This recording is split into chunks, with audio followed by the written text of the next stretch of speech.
Dear students, in this online class, we are going to learn the steps involved in the import procedure. Import trade means purchase of goods from a foreign country. As such, the importer also going to follow certain steps to import goods. We have already came to know about the export procedure. So how the export procedures are going to followed by the exporter while exporting goods to other country. Similarly, the importer also needs to follow certain steps while importing goods from a other nation. So those steps are going to be studied in this online class. Let us see the first step, that is a trade inquiry. So in the beginning, the importer sends a letter of inquiry to the exporter requesting him to supply information regarding the price and various terms and conditions on which he is ready to send goods. So in return, the importer receives a quotation from the exporter.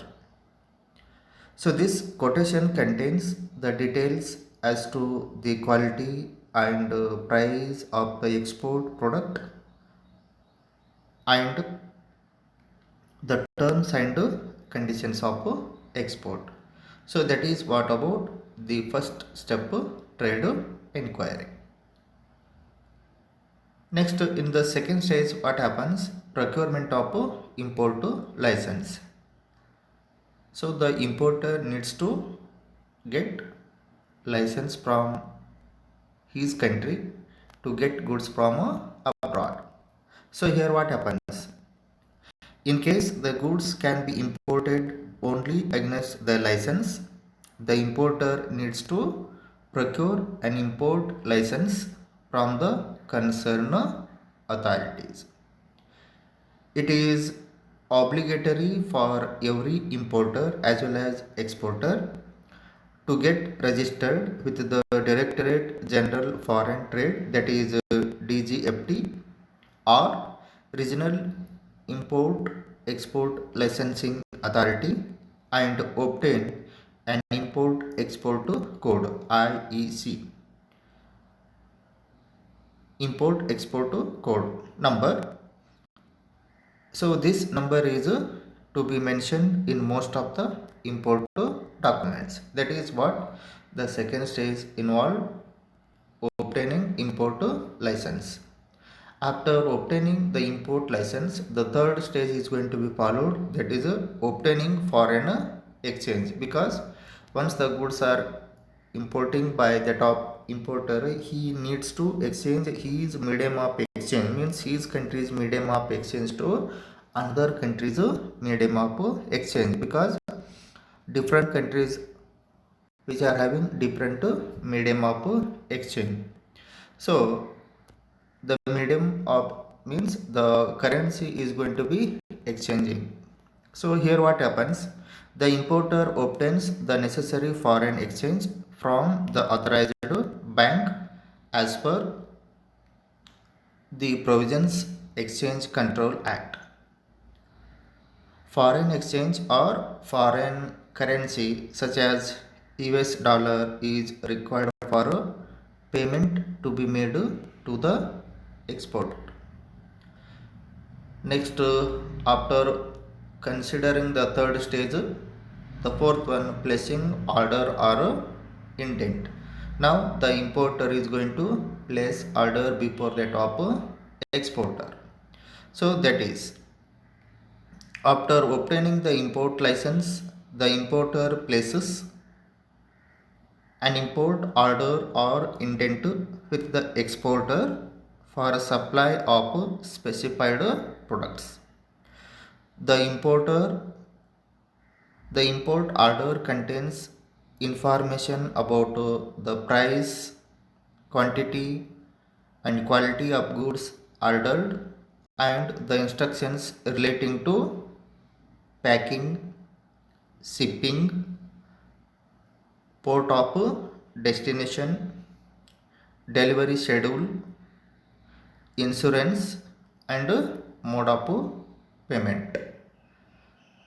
Next, obtaining letter of credit. This we have already studied in that export procedure.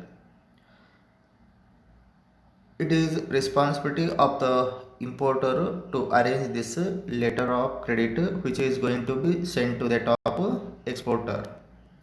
So this letter of credit means if the payment terms agreed between the importer and the exporter is a letter of credit, then the importer should obtain a letter of credit from his bank and forwarded it to the exporter. So this is what about letter of credit. After that, arriving for a finance, the importer should make arrangements in advance to pay to the exporter on arrival of goods at the port. That is, next coming receipt of shipment advice. Then the importer receives shipment advice from the exporter.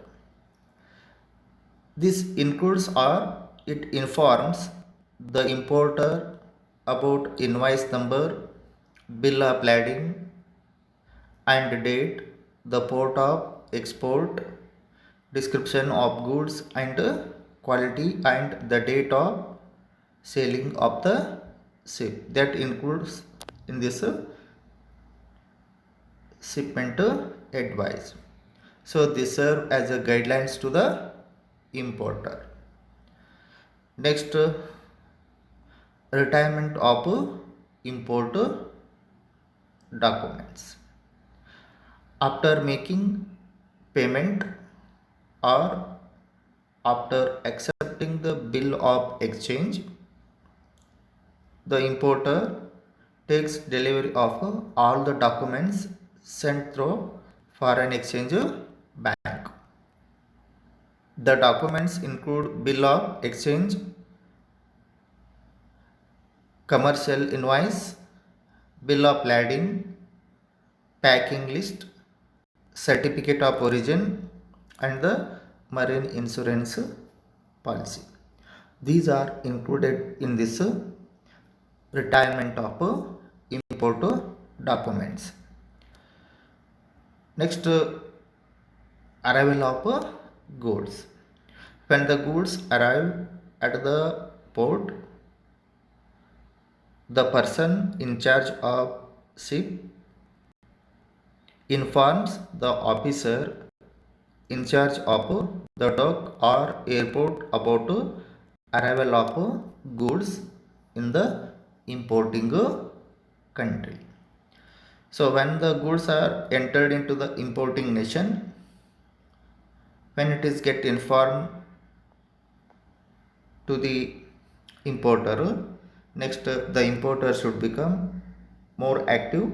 This is the last step, that is what customs clearance and release of goods. Yes, the importer generally enters means handovers this task or work to the clearing agent, or in case of clearing agent that is in import, and in case of export there will be the forwarding agents. So these will look after this export procedure and import procedure, means clearing of goods. So the importer generally enters this work to the clearing agent. First, the importer obtains delivery order or endorsement for delivery from the concerned shipping company. This order or endorsement enables the importer to take delivery of goods. So, if the freight charges are not paid by the exporter, the importer should pay the same to the shipping company. Then the importer has to pay dock dues and obtain port trust dues receipt. For this, the importer has to submit application to import to the landing and shipping dues office. So after payment of import duty, the importer or his agent obtains the bill of entry from the concerned authorities. This bill of entry is given the port authorities to take delivery of goods.